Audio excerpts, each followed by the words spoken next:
Welcome to the Spitzen-Körper Thelema. We are reading from H.P. Blavatsky's Nightmare Tales, published in 1892, a collection that sits uneasily between journalism and occult documentation.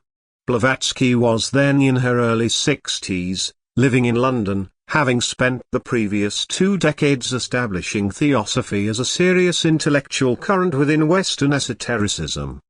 What you are about to hear is titled Can the Double Murder?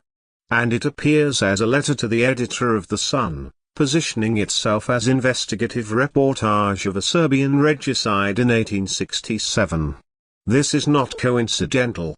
Blavatsky's method, mixing verifiable historical tragedy with occult technique, presenting mesmerism and astral projection as instruments of political murder investigation, represents a crucial moment in late 19th century esoteric thought, the attempt to bridge spiritualism's crude table rapping with hermetic ceremonial magic, and to position both as legitimate instruments of knowledge.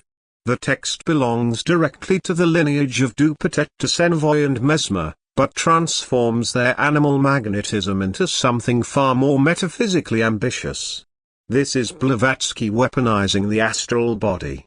The passage we are about to read concerns a séance conducted in the Banat region of Eastern Europe, specifically, an attempt to use a young Romani somnambule named Frossia to project her astral form, her double, into the past to identify the murderers of Prince Obrnovich. The mesmerizer, a French adept trained in the Dupatet school, attempts to create what Blavatsky terms the scin-lecca, the evocation of the astral double. This is where the narrative reaches its most dangerous threshold. The old Serbian woman, Gospođa P., places a stiletto into the sleeping girl's physical body, presumably to allow the astral form to carry it, and to strike at the murderers across time and space. The attempt to murder through the astral double. The mechanism is crude, almost gothic. But the claim is precise: consciousness can be projected, can act, can kill. Here is the text as Blavatsky recorded it. To the editor of the Sunday: Sir, one morning in 1867 Eastern Europe was startled by news of the most horrifying description. Michael Obrnovich, reigning Prince of Serbia, his aunt, the Princess Catherine or Katinka, and her daughter had been murdered in broad daylight, near Belgrade, in their own garden, assassin or assassins remaining unknown. The prince had received several bullet shots, and stabs, and his body was actually butchered. The princess was killed on the spot, her head smashed, and her young daughter, though still alive, was not expected to survive. The circumstances are too recent to have been forgotten. But in that part of the world, at the time, the case created a delirium of excitement. In the Austrian dominions and in those under the doubtful protectorate of Turkey, from Bucharest down to Trieste, no high family felt secure. In those half-oriental countries every Montecchi has its Capuletti, and it was rumored that the bloody deed was perpetrated by the Prince Karageorgievich, or Tsarnageorgi, as he is usually called in those parts. Several persons innocent of the act were, as is usual in such cases, imprisoned, and the real murderers escaped justice. A young relative of the victim, greatly beloved by his people, a mere child, taken for the purpose from a school in Paris, was brought over in ceremony to Belgrade and proclaimed Hospodar of Serbia. In the turmoil of political excitement the tragedy of Belgrade was forgotten by all but an old Serbian matron who had been attached to the Obrnovich family, and who, like Rachel, would not be comforted for the death of her children. After the proclamation of the young Obrnovich, nephew of the murdered man, she had sold out her property and disappeared, but not before taking a solemn vow on the tombs of the victims to avenge their deaths. The writer of this truthful narrative had passed a few days at Belgrade, about 3 months before the horrid deed was perpetrated, and knew the Princess Katinka. She was a kind, gentle, and lazy creature at home, Abroad she seemed a Parisienne in manners and education. As nearly all the personages who will figure in this true story are still living, it is but decent that I should withhold their names, and give only initials. The old Serbian lady seldom left her house, going but to see the princess occasionally. Crouched on a pile of pillows and carpeting, clad in the picturesque national dress, she looked like the Cumean Sibyl in her days of calm repose. Strange stories were whispered about her occult knowledge, and thrilling accounts circulated sometimes among the guests assembled round the fireside of the modest inn. Our fat landlord's maiden aunt's cousin had been troubled for some time past by a wandering vampire, and had been bled nearly to death by the nocturnal visitor, and while the efforts and exorcisms of the parish pope had been of no avail, the victim was luckily delivered by Gospel P, who had put to flight the disturbing ghost by merely shaking her fist at him, and shaming him in his own language. It was in Belgrade that I learned for the first time this highly interesting fact in philology, namely, that spooks have a language of their own. The old lady, whom I will call Gospel P, was generally attended by another personage destined to be the principal actress in our tale of horror. It was a young gypsy girl from some part of Romania, about 14 years of age. Where she was born, and who she was, she seemed to know as little as anyone else. I was told she had been brought one day by a party of strolling gypsies, and left in the yard of the old lady, from which moment she became an inmate of the house. She was nicknamed the Sleeping Girl, as she was said to be gifted with the faculty of apparently dropping asleep wherever she stood, and speaking her dreams aloud. The girl's heathen name was Frossia. About 18 months after the news of the murder had reached Italy, where I was at the time, I travelled over the Banat in a small wagon of my own, hiring a horse whenever I needed one. I met on my way an old Frenchman, a scientist, travelling alone after my own fashion, but with the difference that while he was a pedestrian, I dominated the road from the eminence of a throne of dry hay in a jolting wagon. I discovered him one fine morning slumbering in a wilderness of shrubs and flowers, and had nearly passed over him, absorbed as I was in the contemplation of the surrounding glorious scenery. The acquaintance was soon made, no great ceremony of mutual introduction being needed. I had heard his name mentioned in circles interested in mesmerism, and knew him to be a powerful adept of the school of Dupotet. "I have found," he remarked, in the course of the conversation after I had made him share my seat of hay, "one of the most wonderful subjects in this lovely Thebaid. I have an appointment tonight with the family. They are seeking to unravel the mystery of a murder by means of the clairvoyance of the girl. She is wonderful." "Who is she?" I asked. "A Romanian gypsy. She was brought up, it appears, in the family of the Serbian reigning prince, who reigns no more, for he was very mysteriously Hallu, take care. Diable, you will upset us over the precipice," he hurriedly exclaimed, unceremoniously snatching from me the reins, and giving the horse a violent pull. "You do not mean Prince Abramovich?" I asked aghast. "Yes, I do, and him precisely. Tonight I have to be there, hoping to close a series of séances by finally developing a most marvelous manifestation of the hidden power of the human spirit, and you may come with me. I will introduce you, and besides, you can help me as an interpreter, for they do not speak French."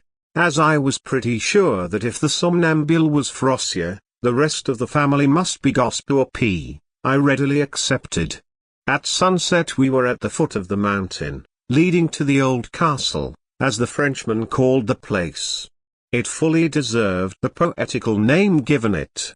There was a rough bench in the depths of one of the shadowy retreats, and as we stopped at the entrance of this poetical place, and the Frenchman was gallantly busying himself with my horse on the suspicious-looking bridge which led across the water to the entrance gate, I saw a tall figure slowly rise from the bench and come towards us. It was my old friend Gospoor P, looking more pale and more mysterious than ever. She exhibited no surprise at seeing me, but simply greeting me after the Serbian fashion, with a triple kiss on both cheeks, she took hold of my hand and led me straight to the nest of ivy. Half reclining on a small carpet spread on the tall grass, with her back leaning against the wall, I recognized our Frosure.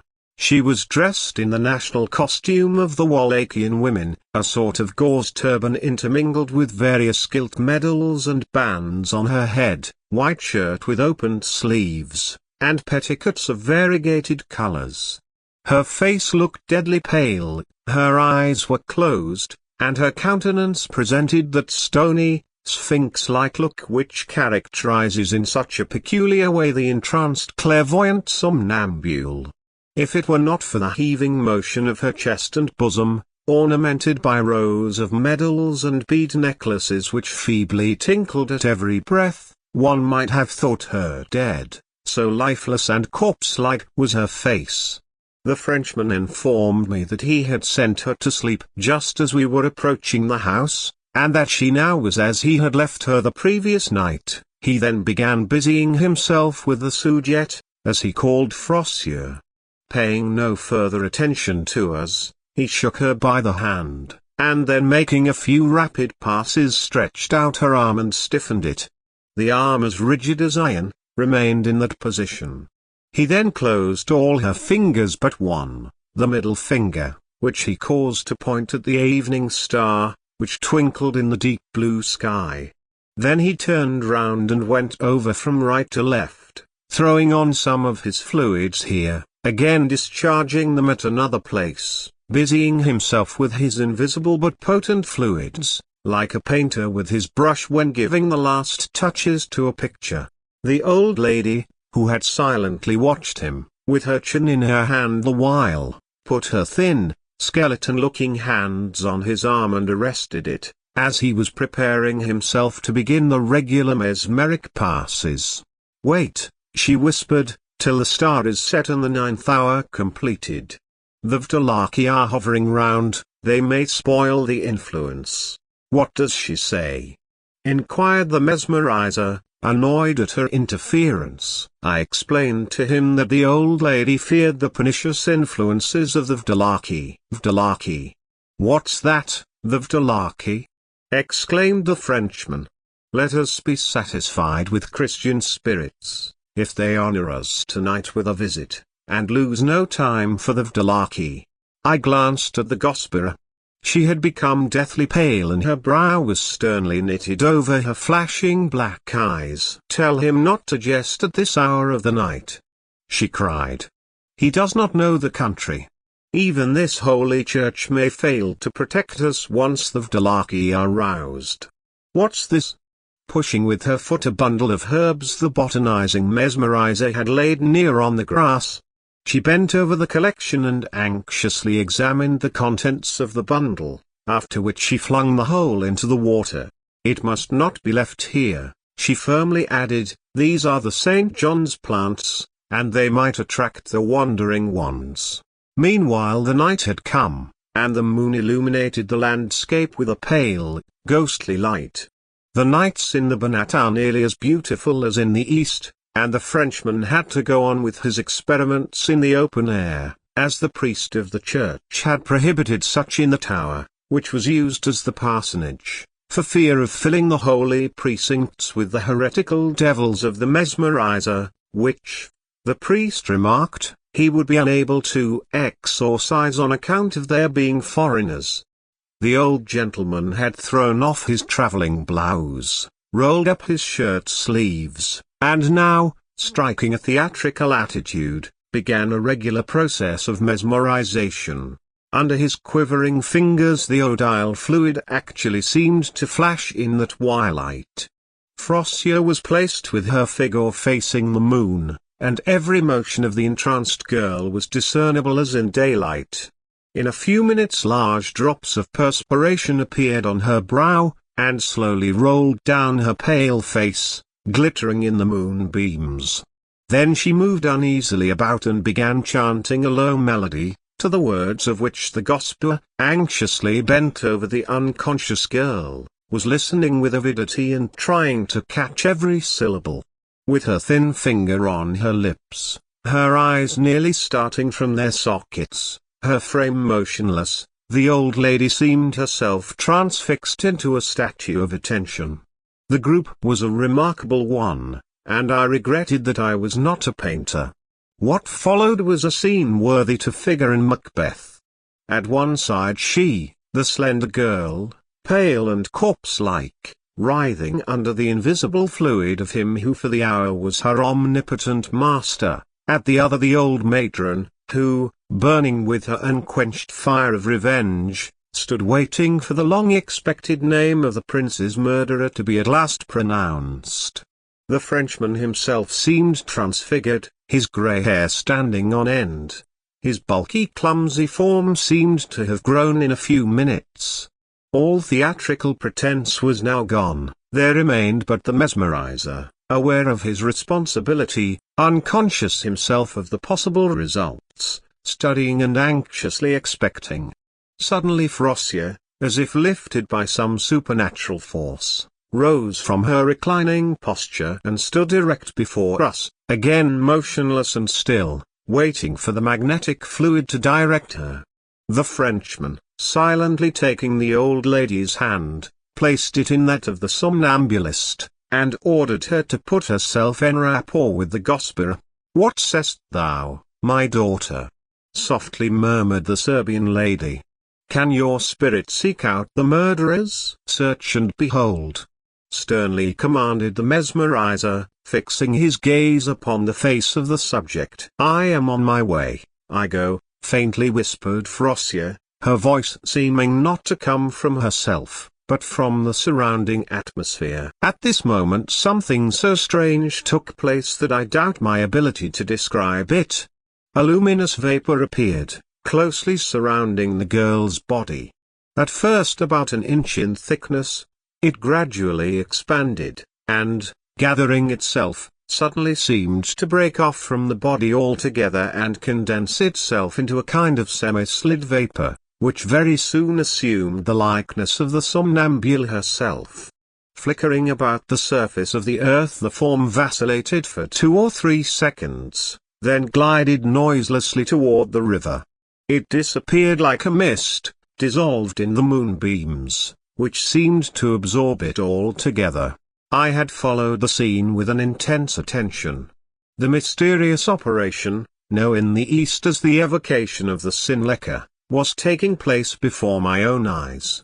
To doubt was impossible, and Dupotet was right in saying that mesmerism is the conscious magic of the ancients, and spiritualism the unconscious effect of the same magic upon certain organisms.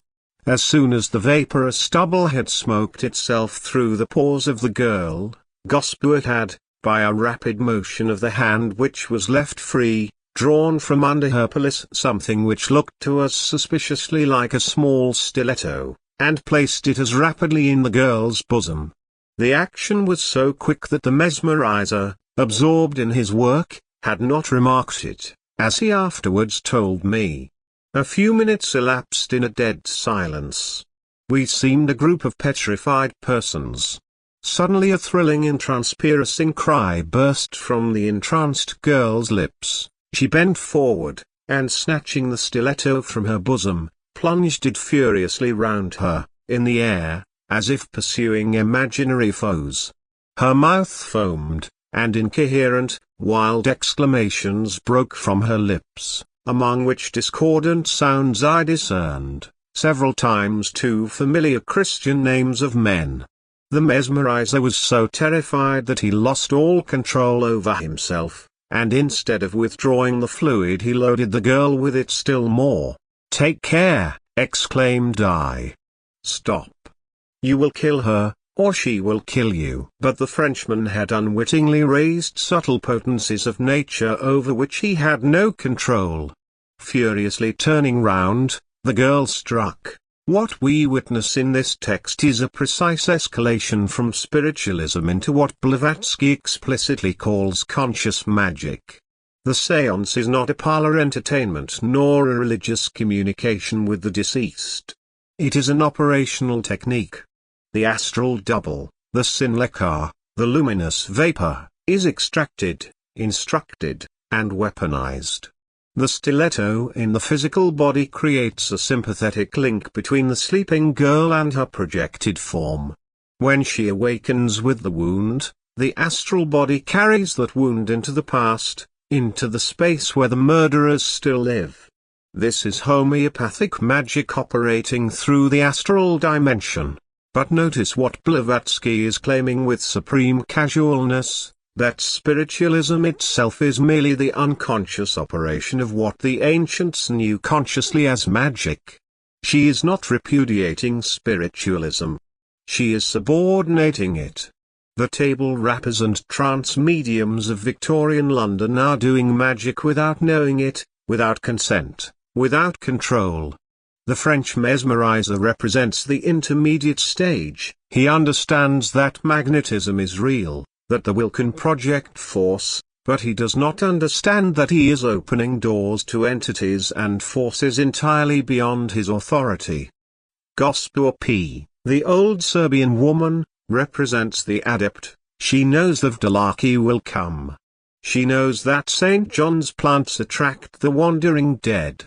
She knows that you cannot strike across time without first establishing sympathetic correspondence between the physical body and its astral reflection.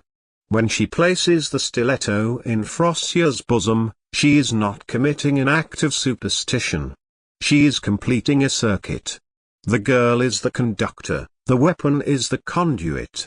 The old woman's will, sustained for 18 months through her vow on the victims' tombs, is the current.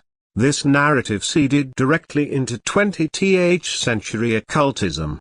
Austin Osman Spare, Dion Fortune's magical attack doctrine, even the later chaos magic movement's understanding of the astral body as a weapon, all of it traces back through texts like this. Blavatsky's genius was to take the diffuse phenomena of spiritualism and present them as techniques. Mesmerism was not a parlor trick. It was technology. Consciousness, properly directed, could injure across distance. And the girl, the somnambule, the natural medium, the sensitive, was not a victim of possession but an instrument waiting for a will strong enough to use her. Next, Eliphas Levi, the doctrine and ritual of high magic. The Spitzen-Körper Thelema. If this archive serves you, support it on Patreon. Link in the description.